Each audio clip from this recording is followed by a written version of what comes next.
అన్నమయ్య జిల్లా రాజంపేటలోని బత్యాల భవన్లో టీఎన్ఎస్ఎఫ్ రాష్ట్ర ప్రధాన కార్యదర్శి రేపూరి వేణుగోపాల్ విలేకరుల సమావేశం నిర్వహించారు.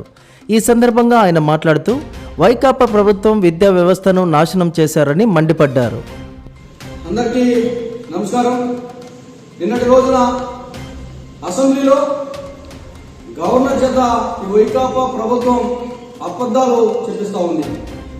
విద్యకు ఎంతో ప్రాధాన్యత ఇచ్చారని, ఎన్నడూ లేని విధంగా రాష్ట్రంలో ఈరోజు విద్యా వ్యవస్థ ఉందని చెప్పి గవర్నర్ గారు చెప్పడం హాస్యాస్పదం.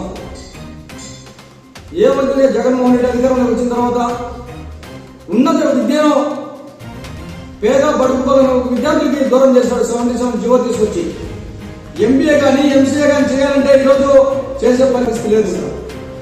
డిగ్రీ కానీ ఇంజనీరింగ్ కానీ చదివే విద్యార్థులకు రీఎంబర్స్మెంట్ డైరెక్ట్ కాలేజ్ యాజమాన్య అకౌంట్లో వేసేవారు ఆ రోజు.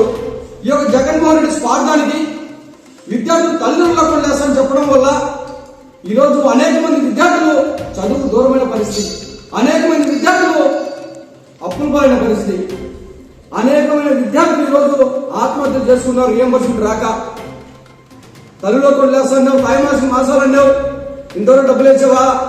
2020లో 3 కంతులు వేసావు, ఒక కంతు ఖాళీగా ఉంది. 2021-22లో 3 కంతులు వేసావు, ఇంకొక ఖాళీగా ఉంది. 2023-24లో ఇంతవరకు రీఎంబర్స్మెంటే వేయలేదు. నువ్వు ఏదో అమ్మఒడి గొప్పగా ఇచ్చారని చెప్తా ఉన్నావు. గవర్నర్ దగ్గర చెప్పిస్తా ఉన్నారు మీరు అమ్మఒడి ఇచ్చామని చెప్పి. ఏం చెప్పారయ్యా మీరు అధికారం రాకముందు? ఎంతమంది విద్యార్థులు ఉంటే అంతమందికి 15,000 చొప్పున ఇస్తారని చెప్పి అధికారంలోకి వచ్చిన తర్వాత నేను ఒకరికే ఇస్తానని చెప్పావు. అదన్నా ఇచ్చావా? ఒక సంవత్సరం 15,000 ఇచ్చావు, మళ్ళీ 2వ సంవత్సరం 14,000 ఇచ్చావు, 3వ సంవత్సరం 13,000 ఇచ్చావు. ఇప్పుడు ఏదో జనవరిలో వస్తున్న అమ్మఒడి జూన్కి మార్చడం వల్ల 2024లో జనవరిలో ఇప్పుడు అమ్మఒడి రావాల్సింది, దాన్ని జూన్కి మార్చడం వల్ల ఒక అమ్మఒడిని ఎగ్గొట్టావు. ఎన్ని తల్లులు తెలియదు అనుకుంటున్నావా? ఈ యొక్క జగన్మోహన్ రెడ్డి విద్యార్థులు ద్రోహి, నాడు నేడని చెప్పావు, సుందరీకరణ చేశానని చెప్పావు.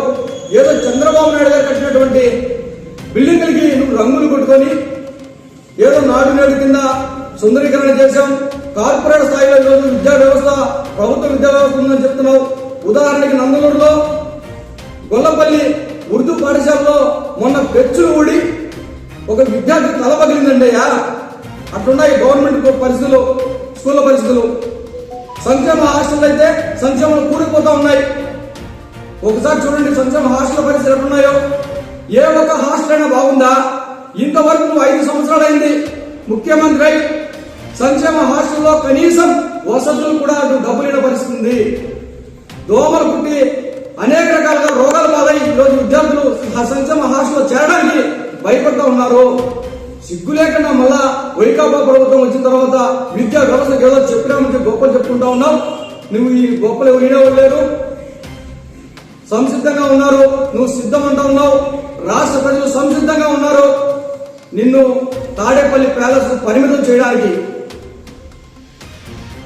ఇట్లాంటి తప్పుడు వార్తలు గవర్నర్ దగ్గర చెప్పకూడదని, చెప్పినా కూడా ఎవరు నమ్మే పరిస్థితులు లేరని ఈ సందర్భంగా తెలియజేస్తా ఉన్నాం. మేము చేసే వీడియోస్ మీ మొబైల్ కి నోటిఫికేషన్ రావాలంటే మా ఛానల్ ను సబ్స్క్రైబ్ చేసుకుని పక్కనే ఉన్న బెల్ ఐకాన్ యాక్టివేట్ చేసుకోండి.